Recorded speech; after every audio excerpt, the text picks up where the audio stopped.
Isa ka bang YouTube vlogger? Working to grow your channel?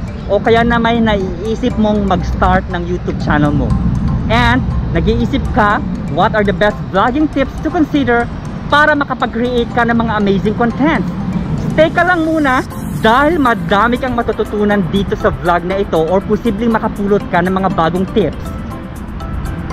Sa series ng mga YouTube vlogging tips na ipinost ko simula last time, you'll find tips how to make great YouTube videos, how to gain more exposure for your channel, and overall, how to become a successful vlogger. Ito yung second installment of tips na ibabahagi ko sa inyo mga biyahero. Let's go!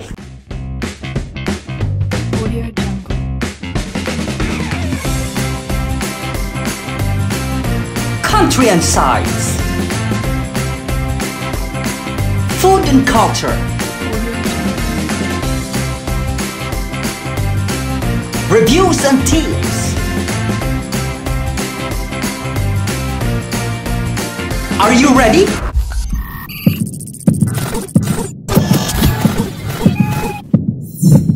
Hello mga viajeros! Welcome back to my channel! Nandito na naman ako to give you tips, and of course, it's something to do with being a vlogger pa rin. At kung bago ka dito sa channel ko and if you have not subscribed yet, please do so. And also don't forget to like, share, and hit that notification bell para updated ka sa lahat ng mga videos natin. Kahit na matagal ka nang nagbablog or you're just starting out in this video, you'll find actionable tips to boost the growth of your channel. To make it easier for everyone, hinimay-himay ko into more sections ang mga tips.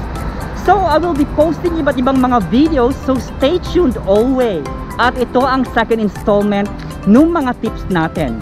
Pwede nyo i-check yung playlist ko for some other tips. So today's set of tips has something to do with vlogging tips for great videos. First tips, have a decent equipment. Although hindi mo naman kailangan ng latest vlogging camera for YouTube, your content must have a decent video quality. Hindi mo naman kailangan ng mamahalin at mga high-tech na mga gadget. Most importantly, you want to make sure that the microphones you choose lets you record a high-quality video.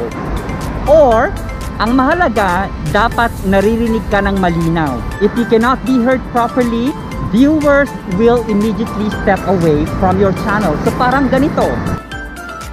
So ayan mga viewers, this is the second series of tips that I'm sharing with you today for those who are starting to vlog or pwede yung mga medyo matagal-tagal na sa YouTube. Dapat alam na natin yung mga tips na ito. And sana you have learned a lot.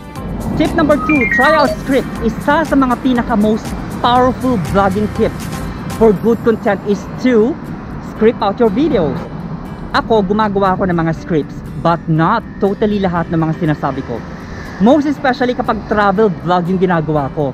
Not necessarily naman na scripted kasi yung mga pinapakita mo or yung mga nakikita mo doon sa pinupuntahan mo, yun yung mga sinasabi mo or may mga trivias ka sa mga viewers mo na important doon sa pinuntahan mo.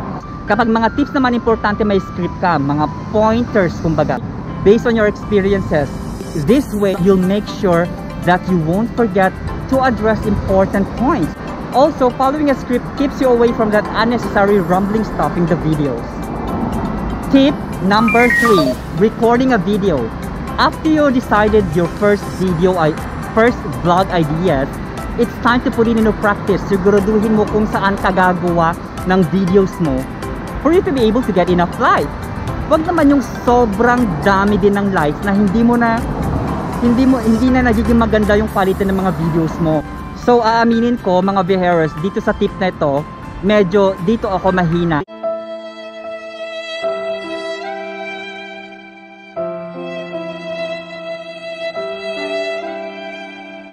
And I'm still trying my best, my very best, para makakuha ng magandang lighting sa lahat ng mga videos ko. To make the best of video quality, try to choose a spot with generous natural light. You can set up a fun background so your videos are more pleasing to the eyes. Also, avoid recording when there's so much background noise around you. Unless malakas ka magsalita pero wag naman yung sumisigaw. Parang ako ngayon, nasa labas ako, nagbibideo ako ng tips. the usual na ginagawa ng mga ibang YouTube ng mga vloggers na namimigay ng tips, nakaupo lang sila, pero ako nasa labas. Tip number 4, the first 10 seconds are very crucial. Most abandons occur in the first 10 seconds of a video. If people click on your YouTube videos at hindi sila naaliw or hindi mo nakuha ang curiosity nila kung bakit kailangan nilang panoorin ng buo ang video mo, they won't stay around to see you, to see more. Napaka-importante na sa unang bahagi pa lang ng mga videos mo, mahuhook mo na sila. Kung tips ang vlog mo, dapat alam nila kung ano ang aasahan nila doon sa video na yon. Kung normal vlog naman, maybe you should come up with some montage. To keep viewers watching, you can come up with an engaging intro. Or, you can address the question your video responds to and give people a hint of the benefits they'll get by watching your video. Tip number 5, be genuine. Sino nga ba ang may gusto sa mga plastic at mapagkunwari? Be natural, be you. Don't try to be someone else in front of the camera. Or, a good vlog is about the vlogger's authenticity. Pretending only works for a short amount of time, while being yourself empowers the growth of a sustainable YouTube channel. Hindi mo kailangan mag-ibang katauhan para sa ibang mga tao para makagain ka ng maraming subscribers or para makagain ka ng maraming views. Tip number 6, see the camera as a friend. Noong una, nahihirapan ako dito, pero practice makes perfect, di ba? Talking in front of a camera doesn't come out naturally for everybody. One of the best YouTuber tips to consider, so to speak like a professional, is to imagine yourself talking to a friend instead of concentrating on the camera. Mag-practice ka in front of the mirror talking to yourself. Medyo para nakakabaliw nga lang, pero this is very effective. 7. Look into the lens. One most important vlogging tip for beginners is to get used to looking directly into the lens while talking. Kung meron kang camera with a flip screen, you might be tempted to look into the screen instead of the lens. Huwag ka na maging conscious kung ano itsura mo, basta ang mahalaga na ibibigay mo kung ano yung mga importanteng dapat mong ibigay sa kanila, sa mga viewers mo. The most important thing is presentable ka. You will only not be a bit weird if you look elsewhere, but you also lose the opportunity to connect with your audience. When you look into the lens, people perceive it as if you are looking to them, which creates a more personal interaction. Number 8 tip, edit the video. After you've done with the recording, it's time to jump to one of the vlogging essentials, editing. Hindi mo naman kailangan ng sobrang perfect na parang pelikula na basic knowledge about editing is enough. Madami dyan mga free video editing tools because they all have what you need to come up with the professional looking vlogs. You stay away from the clutters of too many effects. Simple is usually better.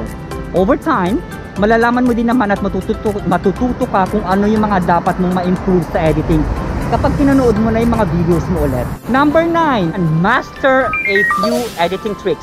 Learn how to make a couple of video effects to stimulate engagement. Pero wag naman yung sobrang kakaiba na yung mga effects na gagamitin mo. It still depends on what type of vlog ang ginagawa mo. Being natural is the key. It doesn't have to be very or super complex. But yung mga simple and yet entertaining na mga transitions na matutuwa yung mga viewers mo. Don't go overboard with the effects as they can be annoying when overdone. So ayan mga Vejeros, this is the second series of tips that I'm sharing with you today for those who are starting to vlog or pwede yung mga medyo matagal-tagal na sa YouTube. Dapat alam na natin ang mga tips na ito and sana you have learned a lot today. And not only for those who wish to start vlogging, pero even those who started vlogging already. Ayan mga Vejeros, hanggang sa muli. Ako po si Renan El Vejero. Magkita-kita po tayong muli sa susunod nating mga videos. Kung hindi ka pa nakasubscribe, baka naman dyan, and don't forget to like, share, and hit that bell para updated ka sa mga weekly videos natin. Alright, spread love, not hate. Bye!